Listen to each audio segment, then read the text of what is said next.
1 கொரிந்தியர் 3:8 பாருங்க. கடைசி வார்த்தை திரும்ப வாசிக்கலாம். அவனவன், நல்ல சத்தமா வாசிக்கலாமா எல்லாருமே? அவனவன் தன் தன் வேலைக்கு தக்கதாய். ஆமா, வேலை செய்யாமலே கூலி கொடுக்கிறவர் நம்முடைய தேவன் அல்ல. இளைப்பாரி கொண்டிருக்கிறவர்களுக்கு ஆண்டவர் விளைச்சலை கொடுக்கிறவர் அல்ல. நம்ம வாழ்க்கையில எந்த ஒரு கஷ்டமே படாம, எந்த ஒரு முயற்சி எடுக்காம நம்ம ஜெயம் பெறணும்னு நினைக்கிறது தேவனுடைய வழி அல்ல. சோம்பேறிகளுக்கு ஆண்டவர் துணை போகவே மாட்டார். ஒரு நாளும் துணை போகவே மாட்டார். அவர் நம்முடைய கிரியைக்கு தக்க பிரதிபலனை தரும் நீதி உள்ள நியாயாதிபதி ஆவார். ஈசாக்கை கர்த்தர் ஆசீர்வதித்தார். ஈசாக்கின் மேல் வாக்குத்தத்தம் இருக்கிறது. அவங்க அப்பாவுக்கு கொடுத்த வாக்குத்தத்தம் சந்ததி சந்ததியாக அது இவன் மேலும் வருகிறது. கர்த்தர் என்ன ஆசீர்வதிச்சிட்டாரு, கர்த்தர் வாக்குத்தத்தம் கொடுத்துட்டாரு, என் மேல் உடன்படிக்கை எடுக்குன்னு சொல்லிட்டு ஈசாக்கு படுத்து தூங்கல. அவன் என்ன செய்தான்னா, தன் கரத்தை கொண்டு வேலை செய்தான். சிறுக விதைக்கிறவன் சிறுக இருப்பான், பெருக விதைக்கிறவன் பெருக இருப்பான். பெருக விதைக்கணும்னா பெருக வேலை செய்யணும். நம்ம கரங்களை அதற்கு நம்ம ஒப்பு கொடுக்கணும். அதனால இந்த வருஷம் மிகுதியான பலனை நான் பெற வேண்டும் என்று நீங்க வாஞ்சிக்கிறீங்க அப்படின்னா, ஆண்டவரே என் கரங்களை கடின உழைப்புக்கும் வேலைக்கும் நான் ஒப்பு கொடுக்கறதுக்கு எனக்கு உற்சாகம் உள்ள கிருபையை தாங்கன்னு கேட்கணும். நீதிமொழிகள் 20:4 பார்த்தால், நீதிமொழிகள் 20:4, சோம்பேறி குளிருகிறது என்று உளமாட்டான், அறுப்பிலை பிச்சை கேட்டாலும் அவனுக்கு ஒன்றுமே கிடைக்காது. இந்த சோம்பலுக்கு நம்ம விலகி இருக்கணும். சோம்பேறித்தனத்துக்கு நம்ம இடம் கொடுக்கவே கூடாது. உற்சாகம் உள்ள ஒரு இருதயம் இருக்கணும். படிக்கிற பிள்ளைகளா இருந்தா கூட சரி, வேலைக்கு போறவங்களா இருந்தாலும் சரி, ஊழியம் செய்யறவங்களா இருந்தாலும் சரி, வியாபாரம் பண்றவங்களா யாரா இருந்தாலும் சரி, கர்த்தர் நம்ம கையில எதை செய்யும்படி தேவன் நமக்கு நேரிட பண்ணுகிறாரோ அதுல நம்ம உற்சாகமா வேலை செய்யணும், கடினமாக உழைக்கணும். அந்த ஈஸி கம் ஈஸி கோ ஆட்டிடியூட் நமக்குள்ள இருக்கவே கூடாது. அந்த ஒரு பிளேஃபுல் ஆட்டிடியூட், கேர்லெஸ் ஆட்டிடியூட், ஒரு லேட் பேக் லைஃப் ஸ்டைல் நமக்கு இருக்கவே கூடாது. எல்லாமே நம்ம தட்டில் அதுவா வழுவி விழும் அப்படின்லாம் நீங்கள் நினச்சிட்டு உட்காந்துருக்காதீங்க. நீங்கள் மிகுந்த பலனை நீங்கள் அனுபவிக்கவே மாட்டீங்க. இந்த மனுஷனை குறித்து வாசிக்கிறோம். இந்த சோம்பேறி குளிருதுன்னு சொல்லி உளுறதுக்கு போக மாட்டாராம். ஏன்னா அவருக்கு உழணும்னா அவருக்கு சூரியன் இவருக்கு ஏற்ற டெம்பரேச்சரில் இருந்தால் தான் அவர் உழ போவார்.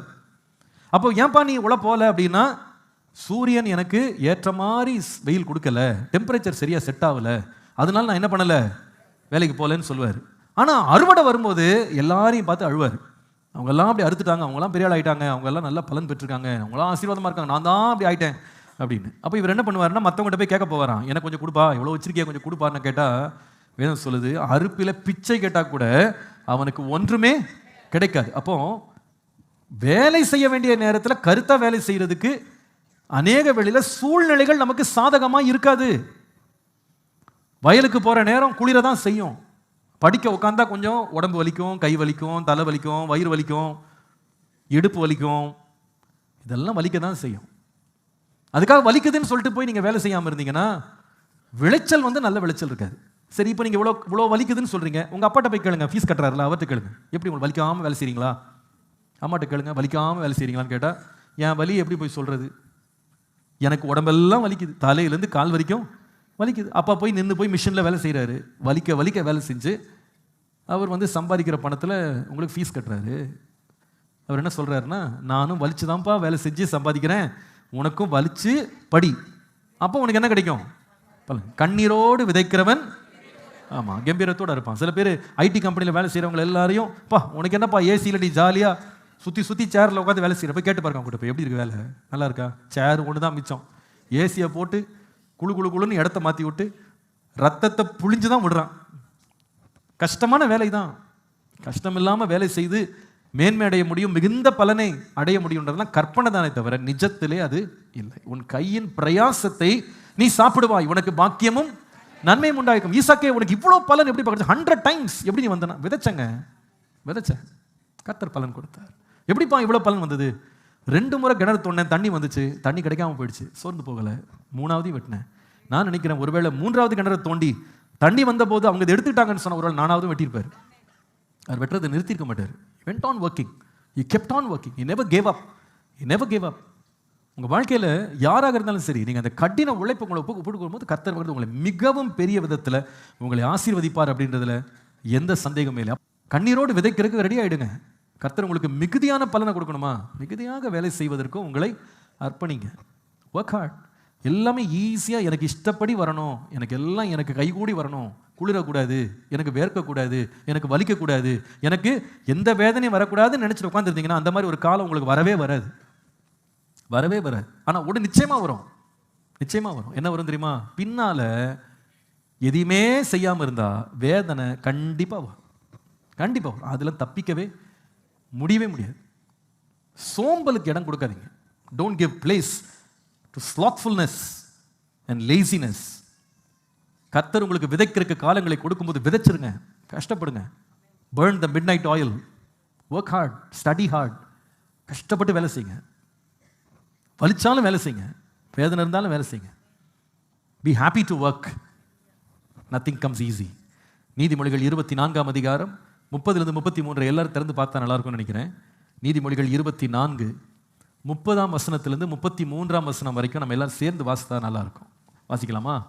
சோம்பேறியின் வயலையும் மதியனுடைய திராட்சை தோட்டத்தையும் கடந்து போனேன். இப்படி ஒரு திராட்சை தோட்டம் இருக்கு. என்ன திராட்சை தோட்டம்? சோம்பேறி மதியனுடைய திராட்சை தோட்டத்தை, அவன் நிலம் ஒன்று இருக்கான், அதை கடந்து போனார். 31 இதோ அது எல்லாமே எப்படி இருந்தது? ஆனா என்ன இடம் அது? திராட்சை தோட்டம். திராட்சை தோட்டமே இல்லை. இப்போ என்ன இருக்கு? முள்ளுகளால் நிறைந்திருக்கிறது. அதை நோக்கி அந்த நிலத்தின் முகத்தை முள்ளெல்லாம், காஞ்சோரி செடிகள் எதெல்லாம் வைக்கலையோ அதெல்லாம் முளைச்சு கிடக்கு. அதனுடைய கற்சுவர், சுற்றுச்சுவர் எல்லாம் இடிஞ்சு விழுந்து கிடக்குது. அடுத்த வசனம், அதை கண்டு சிந்தனை பண்ணினேன், அதை நோக்கி பார்த்து புத்தி அடைந்தேன், ஞானம் பெற்றேன் சொல்லிட்டு சொல்றாரு. இன்னும் கொஞ்சம் உறங்கட்டும், இன்னும் கொஞ்சம் கை முடக்கி கொண்டு நித்திரை செய்யட்டும் என்பாயோ? உன் தரித்திரம் வழிபோக்கனை போலும், உன் வறுமை ஆயுதம் அணிந்தவனை போலவும் வரும். கொஞ்சம் யோசித்து பாருங்க. இவருக்கு நிலம் இருக்கு, இவருக்கு திராட்சை தோட்டம்னு ஒன்று இருக்கு. ஆனா இந்த திராட்சை தோட்டம் ஏன் இவ்வளவு பரிதாபமா இருக்கு அப்படின்னு கேட்டா, இவருக்கு ஒரு பிரச்சனை. என்ன பிரச்சனை? இன்னும் கொஞ்சம் தூங்கட்டும், இன்னும் கொஞ்சம் கை முடக்கி கொண்டு நித்திரை செய்யட்டும் என்பாயோ? அதோட விளைவு என்னன்னா சுகம் அல்ல, தரித்திரம். பாஸ்டர் தூங்குறது தப்பா? இது சில பேருக்கு ஒரு கேள்வி. தூங்கக்கூடாதா? சர்ச்சில் கூட தூங்கக்கூடாதா? அது சில பேருக்கு ஒரு பெரிய கேள்வி. வீட்டிலையும் தூங்க முடியல, சர்ச்சிலையும் தூங்க முடியல, ரொம்ப கஷ்டமா இருக்கு பாஸ்டர். தூங்கவே விட மாட்டேங்கிறாங்க யாருமே.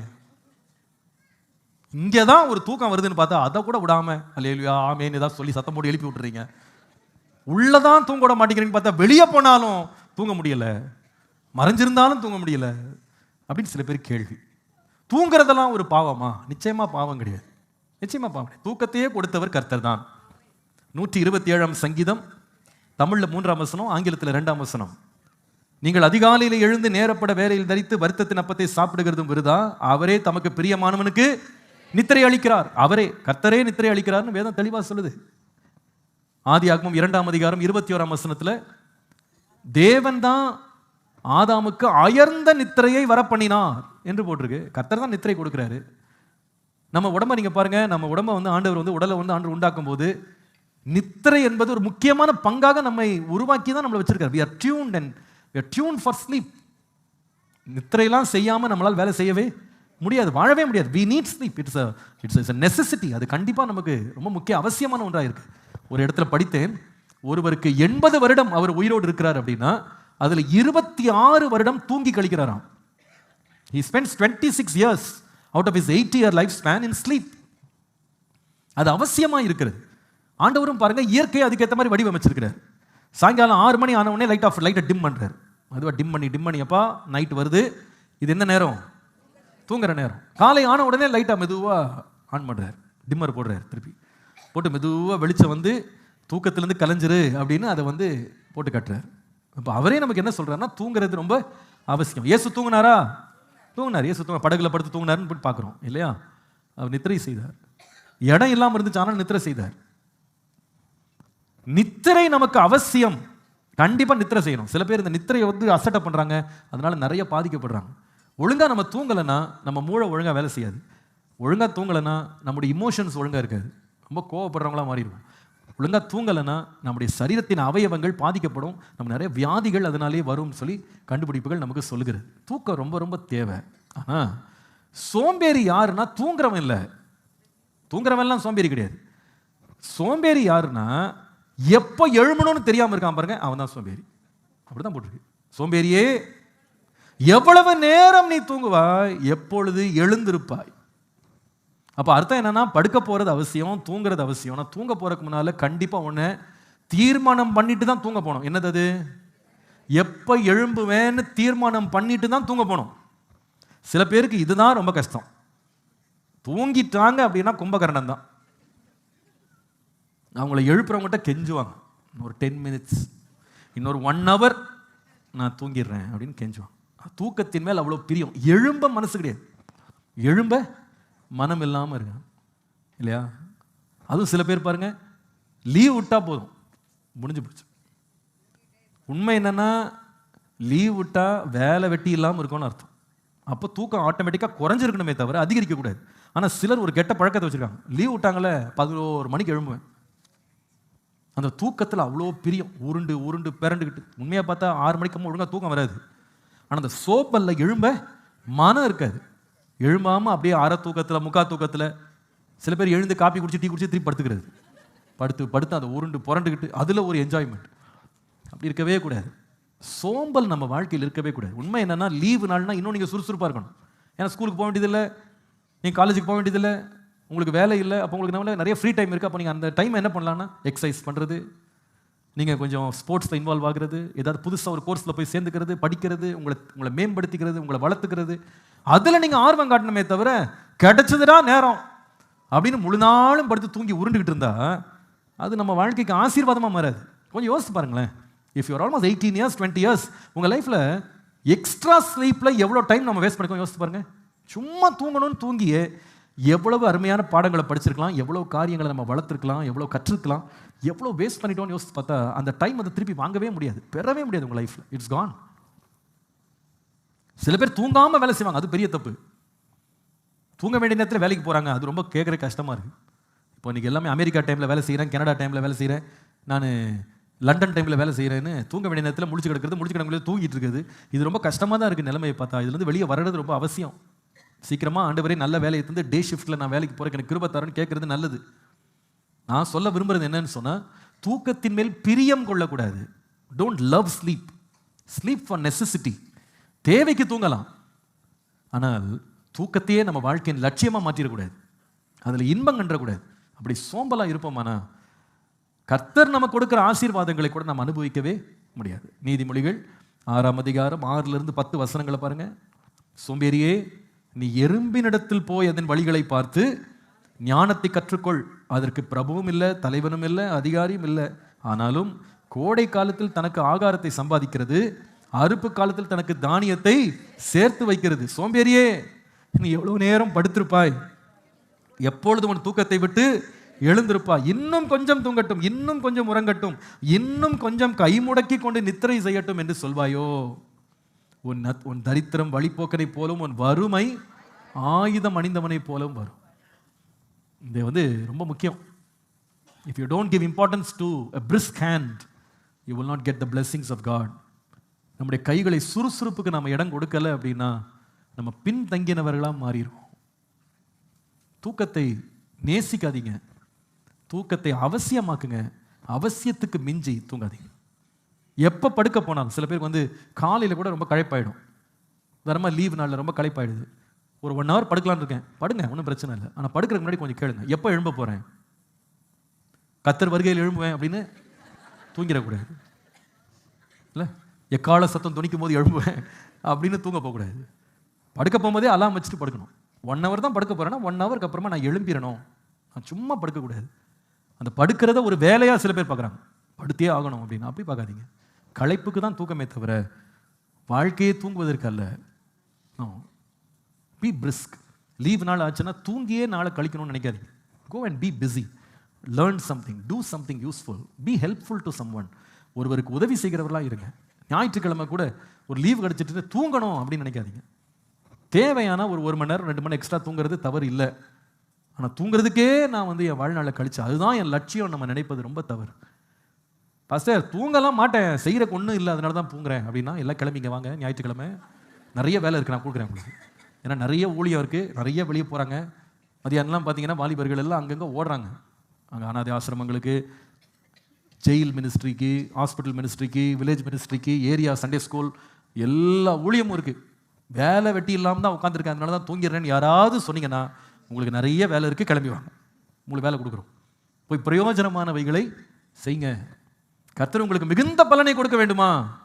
கைகளை உற்சாகத்திற்கு ஆயத்தப்படுத்துங்கள். ஆமென் சொல்லுங்க. ஊழியம் செய்கிறவங்களுக்கு இதே கற்பனை தான்.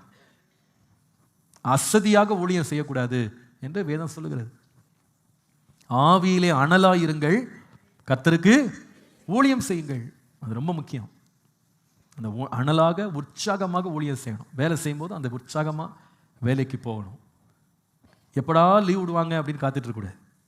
லீவ் எக்ஸ்டெண்ட் ஆகுதுன்னா சந்தோஷப்பட்டுறக்கூடாது. பா கிடச்சிருச்சு லீவு நம்மளுக்கு அப்படின்னு. சில பேர் காலையில் எழுந்தோடனே வானத்தை பார்க்கிறார்கள். எதுக்காக பார்த்தீங்களா? தெரியுது நமக்கு. மழை வராதா? மழை வருதுன்னா ஒரு நியூஸ் பார்த்த உடனே தான் அவங்களுக்கு அவ்வளோ இன்பமாயிடுது இல்லையா? அந்த மாதிரி நம்ம சந்தோஷப்படக்கூடாது. Be happy to work. கடின உழைப்புக்கு நம்ம ஒப்பு கொடுக்கும்போது விஸ்தாரத்தை நிச்சயமாக பார்ப்பீங்க. எந்த ஒரு ஊழியமோ ஒரு மனுஷனோ வேலையாளோ ஒரு வியாபாரியோ யாராக இருந்தாலும், ஒரு மாணவன் யாராக இருந்தாலும் பாருங்கள், கடின உழைப்புக்கு அவங்க தங்களை ஒப்பு கொடுத்து சோம்பலுக்கு இடம் கூடாது இருக்கவங்களுடைய வயல்வெளியை பார்த்தீங்கன்னா எப்பவுமே பச்சை பசேல்னு இருக்கும். அது வளர்ந்து கனி கொடுத்துக்கிட்டே இருக்கும். சோம்பேறியின் வயலுக்கு போனால் பேர் திராட்சை தோட்டம் போட்டிருக்கோம். உள்ளே போனால் திராட்சையும் இருக்காது, திராட்சை செடியும் இருக்குது. உள்ளே வந்து காஞ்சோரி தான் முளைச்சிட்டு அந்த கற்கள் எல்லாம் கீழே விழுந்து கிடந்து பரிதாபமாக இருக்கும். ஒரு பலன் இருக்காது. இந்த வருஷம் ஒரு தீர்மானம் எடுங்களேன். எனக்கு கொடுக்கப்பட்ட நேரத்தை நான் பயன்படுத்தி கொள்ளுவேன், பிரயோஜனமானவைகளை செய்வேன், சோம்பலுக்கு இடம் கொடுக்க மாட்டேன். சத்தமா சொல்லுங்க. ஆலயத்திலும் தூங்க மாட்டேன். அப்படி ஒரு தீர்மானம் எடுக்கணும். என்ன பாஸ்டர் இப்படி சொல்லிட்டா எப்படி? ஆமா, 7 மணி ஆராதனை தூக்கமே தாங்க முடியல பாஸ்டர், தள்ளாடுறேன் அப்படின்னா நீங்க 7 மணிக்கு வருவதற்கு தகுதியற்றவர்கள். வரக்கூடாது. 7 மணி சர்வீஸ்க்கே இந்த பக்கம் எட்டியே பார்க்கக்கூடாது. நீங்க ராத்திரி எல்லாம் தூங்காம வேலை செஞ்சுட்டு இங்கே வந்து தூங்கக்கூடாது. அது பிரயோஜனமே இல்லை. உங்களுக்கு 11 மணி ஆராதனை கூட ஆயத்தமாக இருக்கு. வீட்டில் இன்னும் 2 மணி நேரம் எக்ஸ்ட்ரா நல்லா படுத்து தூங்கிட்டு 11 மணி ஆராதனைக்கு என்ன பண்ணணும்? ஃப்ரெஷ்ஷாக வந்து உட்காரணும். இங்கே வந்து போராடி கொண்டே இருக்கக்கூடாது பிசாசோட. தாங்க முடியல பாஸ்டர், அந்த மாதிரி பண்ணக்கூடாது. நல்லா தூங்குங்க, தேவையான அளவு தூங்குங்க. ஆனால் வேலைன்னு வந்துருச்சா, ஆராதனை வந்துச்சா, செய்தின்னு வச்சா உற்சாகமாக இருங்க. அல்லேலூயா. அப்படி விழிப்பாருங்க, கர்த்தர் உங்களை ஆசீர்வதிப்பார். அல்லேலூயா. உங்கள் கைக்கும் நிறைய வேலை கொடுங்க, அப்போ நீங்கள் தூங்கவே மாட்டீங்க. நிறைய பேர் பார்க்குறேன் இப்போ இந்த வருஷம், நிறைய பேர் கையில் டைரி இருக்குது, பேனா இருக்குது. வெரி குட், ரொம்ப அப்ரிஷியேட் பண்ணுறேன். அது மாதிரி நோட்ஸ் எடுங்க. சும்மா உட்காந்துட்டே இருந்தால், இங்கே நம்ம படம் போடவில்லை, பாடம் நடத்துக்கிறோம். படம்னா சும்மா உட்காரலாம். பாடம் எடுக்கும்போது என்ன இருக்கணும்? கையில் பேனாவும் ஒரு நோட்ஸ் இருக்கணும். கண்டிப்பாக எழுதிக்கிட்டே இருங்க, நோட்ஸ் எடுத்துக்கிட்டே இருங்க. அது உங்கள் புக்லேயும் பதியும், உங்கள் மனசுலையும் பதியும். நடுவில் தூக்கம் என்ன பண்ணாது? வரவே வராது. அல்லேலூயா. ஒரு முறை ஒருவர் வந்து ரொம்ப வேடிக்கையாக சொன்னார். என்ன சொன்னார்னா, ஒரு நாள் சர்ச்சுக்கு வந்திருக்காரு. நான் சொல்கிற பேச்சை கேட்டு பேனா நோட் புக் கூட வந்திருக்காரு. வந்துட்டு பாதியில் அவருக்கு தூக்க மயக்கம் வந்துருச்சு. ஃபுல்லாக தூங்கிட்டார். ஆனால் எழுந்து பார்த்தா பேண்ட் எல்லாம் இங்க் ஆகிருக்கு. ஏன்னா தூங்குனது என்ன ஆச்சுன்னா, பேனாவை பேண்ட் மேலேயே வச்சு அது ஃப்ரீ ஃப்ளோவில் பேண்ட் ஃபுல்லாக இங்க் ஆயிடுச்சு. சொன்னார், பாஸ்டர் அன்னையோட ஒரு தீர்மானம் எடுத்தோம் பாஸ்டர், வெளியே போய் வெக்க கிடாவி போச்சு, பார்க்குறவங்களாம் என்ன பேண்ட் என்ன ஆச்சுன்னு கேட்க ஆரம்பிச்சிட்டாங்க அப்படின்னு. சோம்பலுக்கு இடம் கொடுக்காதீங்க. எப்பொழுது எப்படி இருங்க? வெளிப்பாருங்க, உற்சாகமாக இருங்க. அல்லேலூயா. அது ரொம்ப முக்கியம். அப்படி இருந்தால் விளைவு என்னன்னு கேட்டால் மிகுந்த பலன். மிகுந்த பலன். எறும்பிட்ட போய் கற்றுக்கோன்னு சொல்கிறார். எவ்வளோ வெளிப்பாக இருக்குது, எவ்வளோ சுறுசுறுப்பாக இருக்குது. இங்கே யாராவது கேட்டுட்டு இருக்க பிள்ளைங்க, யாராவது வாலிப பிள்ளைங்க கூட தூங்குறது ரொம்ப விரும்புறீங்களா? சில பேருக்கு ஸ்லீப்பிங் பியூட்டினே பேர் வைக்கலாம். எங்கே உட்காந்தாலும் உடனே தூங்கி விடுவார்கள். அப்படி இருக்கக்கூடாது. Always be brisk, be awake, be vigilant, be smart, keep working. அல்லேலூயா. கர்த்தர் நிச்சயமாக அந்த பிரதிபலனை நிச்சயமாக உங்களுக்கு தருவார், மிகுந்த பலனை தருவார். ஆமென். நீதிமொழிகள் 31:15 கூட வாசிக்கிறோம். இந்த குணசாலியான ஸ்திரீ இருட்டோடே எழுந்து தன் வீட்டாருக்கு ஆகாரம் கொடுத்து தன் வேலைக்காரிகளுக்கு படி அழுக்கிறார். முக்கியமான வார்த்தை எழுந்து. இருட்டோட என்ன செய்தால்? எழுந்தாள். எழும்பருக்கு ஆண்டவருக்கு கிருபை தாருன்னு ஜெபமா. இன்னையிலேருந்து யோசிங்க, யார் படுக்க போனாலும் தூங்க போகும்போதே ஒரு அலாம் வச்சிடணும். அல்ல மனசில் நினச்சிடணும், எப்போ எழும்ப போகிறேன். அதை நினைக்காம படுக்க போகக்கூடாது. எப்போ வேணா எழும்புவேன் அப்படின்னு போகாதீங்க. You wasting your time. Fix your time to wake up. அது எந்த நாளாக இருந்தாலும் சரி, even if it's a holiday, fix your time to wake up. ஆனால் ஒருவேளை கொஞ்சம் ஜென்ரஸாக இருந்து 1 மணி நேரம் எக்ஸ்ட்ரா கொடுத்துக்கலாம். எப்பவுமே 5 மணிக்கு எழும்புவேன், இன்றைக்கி 6 மணிக்கு எழும்புறேன். 6 மணிக்கு எழும்புவேன் ஸ்கூலுக்கு, 7 மணிக்கு எழும்புறேன், இன்றைக்கி 1 hour எக்ஸ்ட்ரா எடுத்துக்கிறேன். But you should know when you should get up. எப்போ எழும்ப போகிறேன்றதில் you should be very clear. அப்படி இருப்போமானால் நிச்சயமாகவே மிகுந்த பலனை நாம் பெற்றுக்கொள்வோம்.